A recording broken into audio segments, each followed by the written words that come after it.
அஸ்வின்ஸ் இனிப்பு காரம் பேக்கரி மற்றும் சைவ உணவகம். பம்பரமாக சுழன்று திமுக மீது கடுமையான விமர்சனத்தை முன்வைத்து வரும் நாம் தமிழர் கட்சி தலைமை ஒருங்கிணைப்பாளர் சீமான் தாய் மகள் சகோதரியிடம் பாலியல் இச்சையை தீர்த்து கொள்ளலாம் என தந்தை பெரியார் கூறியதாக பேசினார்.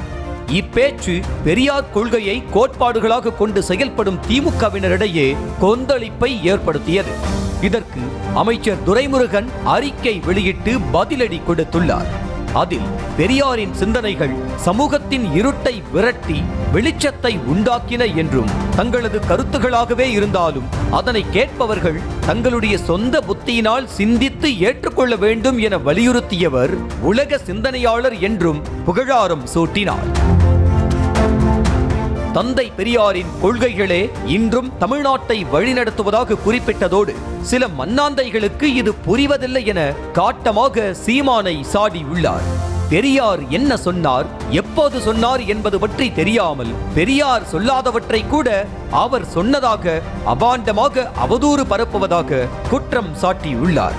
மேலும் யாருக்கோ ஏஜென்ட்டாக அரசியல் நடத்தி கொண்டிருக்கும் தற்குறிகள் தங்கள் அரிப்பை தீர்த்து கொள்வதற்காக பெரியார் என்ற ஆலமரத்தின் மீது உரசி பார்ப்பதாகவும் தனது சினத்தை வெளிப்படுத்தி உள்ளார்.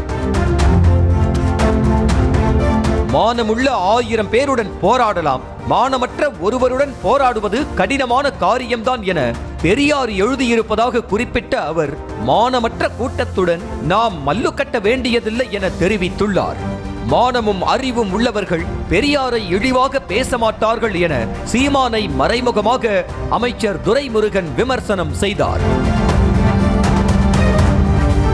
அவதூறுகளை நேரடியாக எதிர்கொண்டு லட்சிய போராட்டத்தில் வெற்றி கண்ட பெரியார் அறிவிலிகளின் அவதூறுகளால் புகழை ஒருபோதும் மறைக்க முடியாது என பதிலளித்தார். அவதூறு பரப்பி விளம்பரம் தேட நினைக்கும் இழிவான மலிவான அரசியல் பேர்வழிகளை புறக்கணிப்போம் என தெரிவித்ததோடு எதையாவது செய்து தமிழ்நாட்டின் அமைதியை குலைக்கலாமா என நினைப்பார்களேயானால் சட்டம் தன் கடமையை நிச்சயம் செய்யும் என அமைச்சர் துரைமுருகன் எச்சரிக்கை விடுத்து தனது அறிக்கையை நிறைவு செய்தார்.